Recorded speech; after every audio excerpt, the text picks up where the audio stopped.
President William Ruto ni waendeea na kuvuthisia atongo maulei ala meusindana nake unyivanini munene wa mwaka twendete aiweta kana maitonya kumuveta kivilani na kanona itina wa kumwita masitwa ni mekwisa 10 ya Disemba yui ya kibila cha Usumbi. President Ruto anaendelea kuikuna kithuyu thukumini wake aiweta tawivita mikopo ya Kenya na kweli okwati wandhi. Charles Kitavi no kuelezea.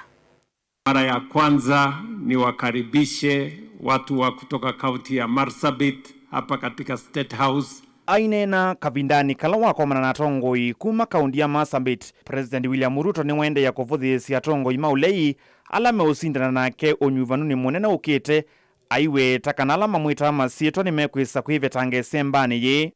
Hawa ambao wanajifanya ati wanataka kushindana na sisi ni watu wako chini sana. Wale ambao walikuwa wananiita majina, kuna siku watakuja kusalimu amri. Ndio? Yes. Wengine waliniita Zakayo, sijui Zakayo. Sasa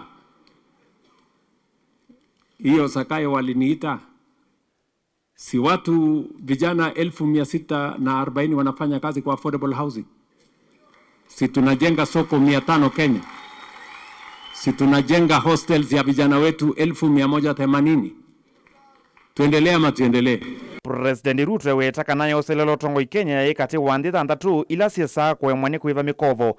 Ateo ni wika site kuiva makwani ya suu na ukwati wa Kenya ukaendea na kuyana. Kwa nchi 6 ambazo zilikuwa zimeorodheshwa kwamba itashindwa kulipa madeni, ni Kenya pekee yake. Out of the 5 countries defaulted, it's only Kenya that did not default.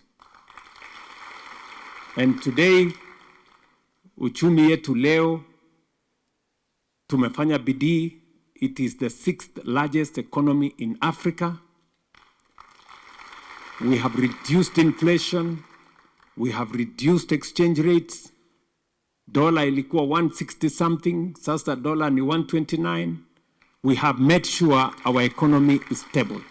Ingi President Ruto wetaka nandi ya Kenya ni kuendea na kualiuka na kuidho wakati waandisia mustali wambe kana first world. I am very confident. Hii Kenya itakuwa nchi ya maana sana.